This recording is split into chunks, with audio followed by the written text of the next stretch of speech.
So, the second time around with the Phoenix Saga. Surely it couldn't be worse than The Last Stand, right?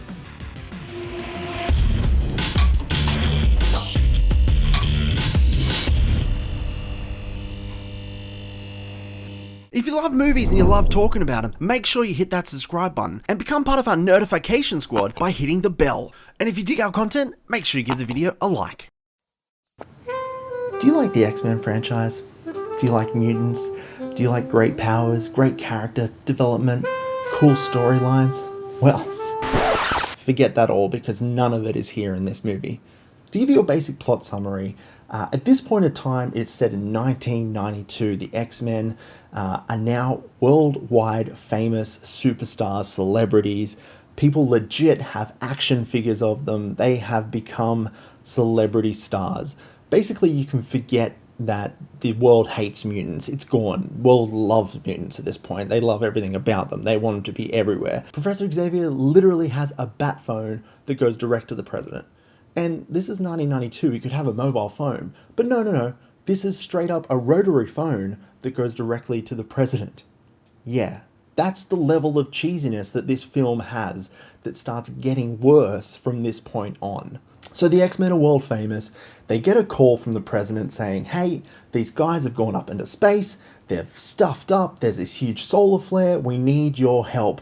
So Nicholas Hoult upgrades the Blackbird with some space engines and they head into space. Yeah, Nicholas Hoult can do better stuff than what NASA can. In fact, we head to NASA for a little bit and we see Houston, and Houston looks like it's set in the 60s. They don't have any technology. Let's think about this movie. It's set about 6 years before Armageddon. This is what Houston looks like in Armageddon. This is what Houston looks like in 1992's X-Men Dark Phoenix. I have no idea what's going on. Anyway, they head into space. The solar flare attacks the X-Men's ship. Jean Grey takes the most of it, and she becomes Phoenix. Her power is produced from this solar flare, which we quickly learn is not a solar flare. It's in fact a world-creating being that is being part of her body. Yep, forget the Dark Phoenix comic book that you know and love. It's gone out the window. Simon Kinberg, the director and writer of this movie, has basically gone, I know you've got a comic book that was loved by a lot of people, and it's probably one of the most famous X-Men comic book storylines outside of maybe Age of Apocalypse or the Phoenix Saga included. But he's basically thrown that out the window and just created his own world. And let's not forget, this is the second time they've had the chance to make this movie. We know that they did it with The Last Stand and did the Dark Phoenix Saga and that, and also made that pretty horrendous there. They've made this worse. And I think it's mostly because they had a great story to work with, and they got probably my hopes up by showing bits of space and potentially Lilandra coming into with Jessica Chastain. No, she's not Lilandra, and the Shia army is not a part of this at all. They go into space, totally different movie. Nothing is connected to this comic book. Nothing's connected to the animated cartoon. It's a totally different franchise at this point. Let's get into the good stuff about this movie before we get into the horrendous stuff. The acting in this movie is pretty great. Sophie Turner as Jean Grey is great here. We get to see a lot of her emotional prowess come out in this movie. She's a great actress for what she does. Here we get to see a lot more of her emotion and how she's dealing with the problems of being the Phoenix and that power within her, and she doesn't know what to do with it. It's really good, and she knows what she's doing, and she takes the role and does well with it. It's just unfortunate that she's in such a terrible movie doing it. James McAvoy is also good in this movie, just like he has been in the last 4 X-Men movies, and he's great here again. So he's doing really well. Same with Michael Fassbender, amazing as Magneto. The people that fall a bit flat here for me is Jessica Chastain. Now, she's a great actress. She's great in many different movies. But here, she's a supervillain that just doesn't get a moment to shine. When she is in the movie, she's a very robotic character. She's not allowed to have that high emotion, power-driven actress that she is in other films. And she's just really wooden and robotic here in this movie, which is really unfortunate. The direction here of this movie is very stock standard. There's nothing that cries out that this is a very creative, driven movie.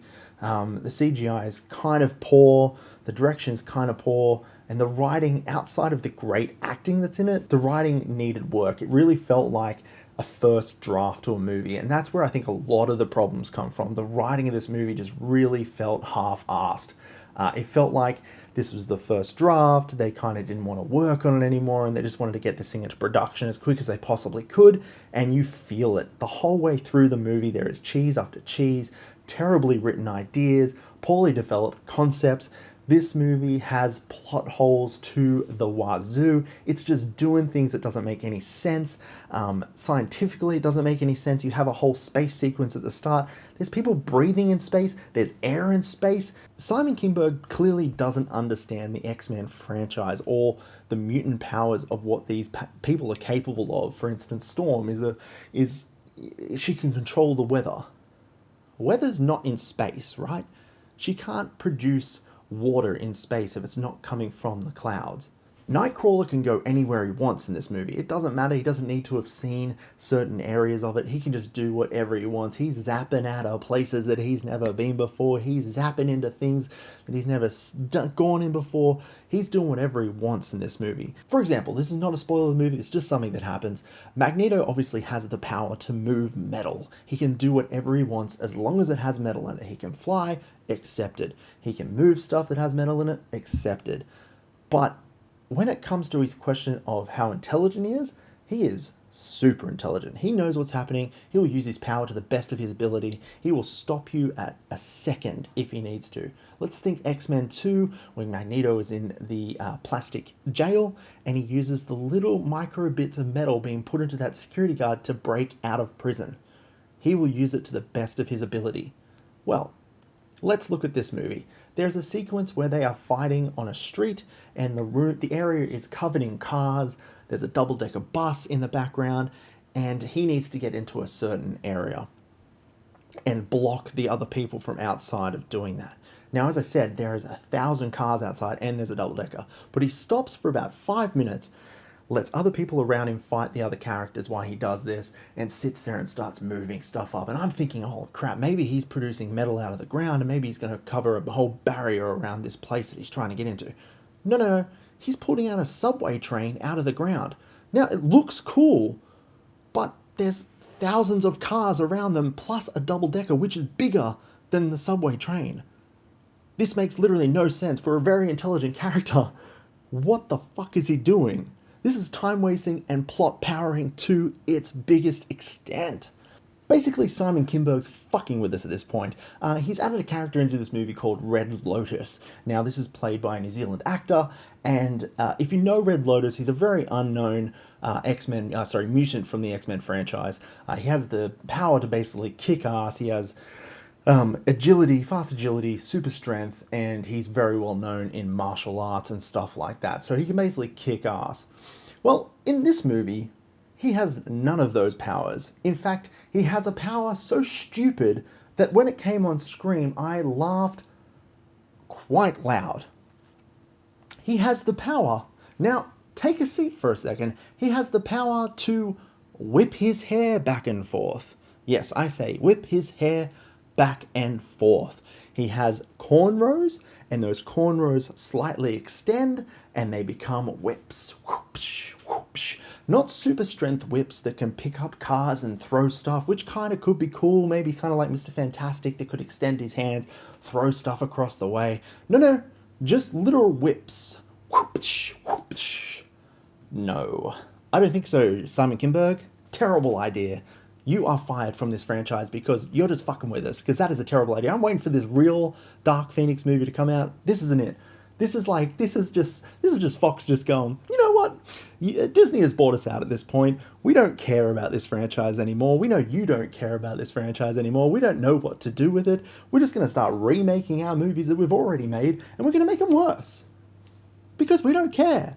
We've already spent money. You're going to watch it. It's got X-Men in it. And you know what? Don't watch it. You know what? Fuck you. I've always blamed X-Men Last Stand on Brett Ratner. Now, Brett Ratner isn't a great director. He's known for stuff like Rush Hour 2, Rush Hour 3, and potentially Rush Hour 4 when that comes out. So I blamed X-Men The Last Stand on him.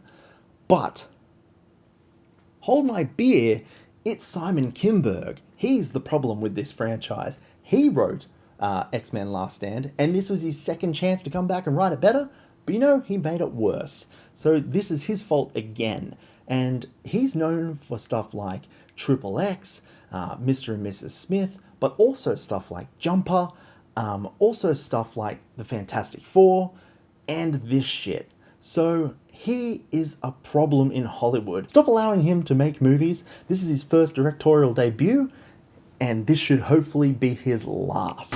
Surely it couldn't be this bad, right? There must have been something wrong with this movie. Simon Kinberg's terrible at directing movies. Is it me? Simon Kinberg can't write movies. Do I not like superhero movies anymore? Simon Kinberg should stop directing movies. Simon Kinberg should just leave Hollywood. Look what you did, you little jerk. There's another bit I need to talk about this movie. Now, again, it's not a spoiler. It's just one of those things that really did my head in and how stupid it is. The Blackbird, right? We know this thing can go into space at this point or whatever. It doesn't make any sense, but you know what? Nicholas Hoult is so scientific and so smart that he can make, space engines and stuff like that NASA can't. NASA. Anyway, in the Blackbird, it doesn't have guns. No guns, which would definitely be useful on a ship that is so war-heavy and war-driven, that has seen many wars and battles throughout its years. Guns would be useful. No, it doesn't have guns. It has a literal porthole that Cyclops puts his head up to and shoots beams out of. I shit you not. That is in the movie. As I said, there are some cool moments. There's some really great moments with Magneto towards the end of the film. There's some really cool moments that we get to see Professor Xavier dealing with the Phoenix with Sophie Turner's character of Jean Grey. Some really great stuff from Nicholas Hoult and his emotions and dealing with some of the stuff that's happening to him throughout the movie. But again, we're bogged down by the crappiness of the writing and the direction throughout the movie. And I blame Simon Kinberg. It's your fault. You're terrible at making movies. Anyway, X-Men Dark Phoenix is a horrendous outing in the X-Men franchise. It's a horrendous finisher to the X-Men franchise. It's devoid of any greatness. I really wish this movie was better. I went into this movie hoping it would be great, and it wasn't. It's unfortunately the worst of the X-Men franchise for me. I have no interest in seeing it ever again, and it's made me less interested in seeing New Mutants that's coming out later on in the year, hopefully. But look, see it for yourself. I want to know what you guys think about it. Let us know in the comments below, and if you disagree with me, great, that's your opinion. Let us know in the comments below. And until next time, I'm Ryan, and I'll catch you nerds at the movies.